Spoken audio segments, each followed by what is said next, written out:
کیا عظیم ہستی ہے. بڑا خوبصورت ایک پیغام دینا چاہوں گا. دو دوست تھے. ایک دوست نے اپنے دوسرے دوست سے پوچھا, یار یہ بتاؤ کہ تمہاری والدہ کی فیوریٹ ڈش کیا ہے, کھانے میں فیوریٹ ڈش کیا ہے. بہت دیر تک سوچتا رہا, پھر رونے لگ گیا. تو کہا کمال ہے, اتنی دیر سے جواب نہیں دے رہے. وہ ویسٹرن ورلڈ کا شخص تھا جس نے یہ سوال کیا تھا. اس نے کہا کہ میری ماں کی پسندیدہ چیز جو ہے نا, وہ بچا ہوا سالن اور بچی ہوئی روٹی ہے.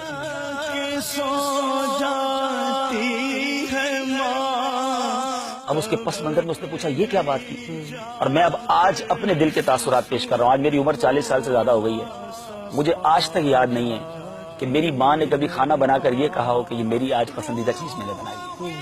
اور یہ ہم سب کے ساتھ ہوا ہوگا کہ ماں نے کبھی یہ نہیں کہا ہوگا کہ بیٹا آج بریانی بنائی یہ مجھے پسند ہے. ماں نے کبھی کہا ہوگا کہ بیٹا یہ آج میرے بیٹے کی پسند کی میں نے بنائی, یا ہمارے والد صاحب کے پسند کی بنائی, یا چھوٹی بہن کی پسند کی بنائی. اور ماں نے کیا کھایا؟ جو ہم نے بچایا, جو ہم نے چھوڑا. یہ ہے ماں. کبھی اس نے اپنی ذات کے لیے کیا سوچا.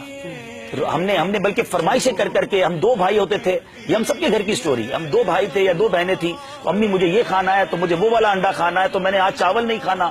تو ماں نے دونوں کے لیے الگ الگ کھانے بنائے. ماں کو ہم نے ہوٹل والی سمجھا, اس سے جو کہا اس نے ہمیں پکا کر کھلایا. کبھی یہ سوچا کہ ماں نے اپنے لیے آج کیا پکایا. مگر ماں ہمارے بچے ہوئے کھا کے خوش ہوتی ہے کہ میرے بیٹے نے بچایا تو چلو میں کھا لیتی ہوں, بیٹا آپ تھوڑا اور نکال لو, بچ جائے گا تو میں کھا لوں گی. کبھی اپنی فرمائش سے, مجھے تو یاد نہیں پڑتا کہ ماں نے یہ کہا ہو کہ بیٹا آج میں نے اپنے پسند کا کھانا بنایا. جن کی مائیں ہیں ان کی دعائیں لیجیے, ان کی خدمت کیجیے. اگر بوڑھی ہو گئی ہیں تو اب انہیں تکلیف نہ دو, ان کی خدمت کرو.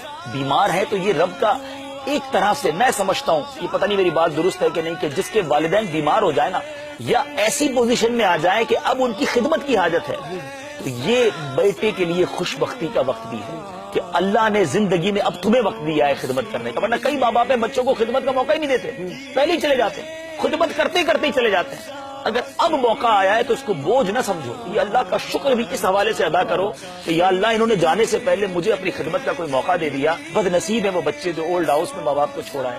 بد نصیب ہے وہ بچے جنہوں نے سرونٹ کے نام پر, ملازمین کے نام پر ماں باپ کو حوالے کر دیا. ایسا نہ کریں, جتنا ہو سکے ان کی خدمت کریں. یہ کاروبار, یہ دنیا, یہ سب بعد میں چلتا رہے گا. یہ ماں باپ چلے گئے تو پھر یاد آتے رہے.